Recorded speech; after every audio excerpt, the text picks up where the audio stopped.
کۆمەڵی ئیسلامی کوردستان وەک هێزێکی سیاسی ئیسلامی لە هەرێمی کوردستان بەهۆی پابەندیان بە بەرنامەی ئیسلامەوە وای کردووە لە بەرەیگەلدا بن و دژی زوڵم و ستەم بوەستنەوە، بوونەتە هێزێکی خۆشەویست و هاوڵاتیانیش متمانەیان بە کۆمەڵ هەیە.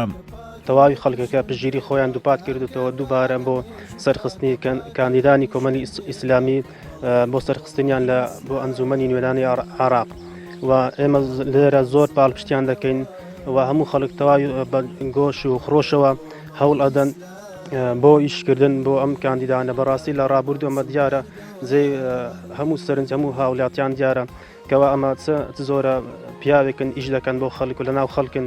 هاوڵاتیانی دەڤەری سورسایەتی بە لە بەرچاوگرتنی هەڵوێستا بوێرەکانی کۆمەڵ پشتگیری خۆیان بۆ لیستی کۆمەڵی ئیسلامی کوردستان ژمارە 104 دووپات دەکەنەوە و بەڵێن دەدەن دەنگ بە لیستی کۆمەڵ بدەن. ئێمە وەکو دەڤەری سەرچیا سوورچی ئینشاڵڵە پشتیوانێکی گەرم و خۆش بۆ لیستی ژمارە 104 کۆمەڵی ئیسلامی ئینشاڵڵە سەرش دەکەوین، چونکە هەر ئەوانە بوون دیفاعیان لە ملەتی کورد کرد لە بەغدا و هەر ئەوانەش دیارن پێیان وە دیارە کە دیفاع ئینشاڵڵە ئەکەن و هیوادارم هەموو ملەتی سوورسی و دەڤەرایەتی بەم ئەرکە هەرستن دەنگ بدەن بە ژمارە 104 چونکە ئەندامانی بەڕاستی دڵسۆزیان هەیە. ئێمە بۆیە دەنگدەن بە لیستی 104 کۆمەڵی ئیسلامی لەبەرەوەی لە ڕابردوودا هەڵوێستی پەرلەمانتارەکانی کۆمەڵی ئیسلامیمان دیتووە لە بەغدا کە دوو ئەوەندەی کاری پەرلەمانتاریان ئیشیان کردووە، بەڕاستی دیفاعێکی سەرسەختیان کردووە لە بەرژەوەندیە ڕەواکانی هەرێمی کوردستان. خەڵکی سورسایەتی کاندیدەکانی لیستی کۆمەڵ بە شایستەی ئەوە دەزانن کەوا دەنجیان پێ بدرێت و سەر بخرێن، چونکە ئەوان پەروەردەی ئیسلامن و بیرلەوە ناکەنەوە خیانەت لە گەلەکەیان بکەن. بۆیە زیادبوونی دەنجی کۆمەڵ گەڕانەوەی دادگەری و ئازادیە بۆ هەرێمی کوردستان.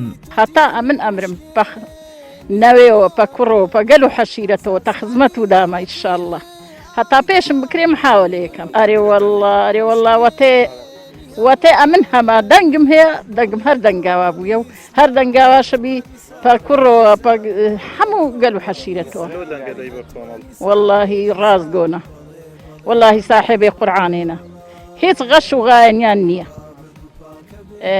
ساحێبێ قورعانێنە و شایدی ینی شایدیاوالۆ لای خوای درستە و کۆمەڵی ئیسلامی کوردستان بەردەوام بەرژەوەندیە کەسی و حزبیەکانی خۆی وەلاناوە و خەمی هاوڵاتیان بووە، بۆیە ئێستاش چاوەڕوانیەکی زۆری لە هاوڵاتیانی هەرێمی کوردستان هەیە بۆ ئەوەی لە ڕۆژی 12 مانگ دەنگ بە لیستی کۆمەڵ بدەن. داواش دەکەن زوڵم و ستەمی 27 ساڵی دەسەڵاتدارانی کوردستانیان لەبیر نەچێت و ڕۆژی 12 مانگ سزای گەندەڵکاران بدەن و دەنگ بە کۆمەڵ بدەن. ئازاد ئۆمەراوەی کەناڵی ئاسمانی پەیام، ناوچەی سەرچیا لە دەڤەری سورسایەتی.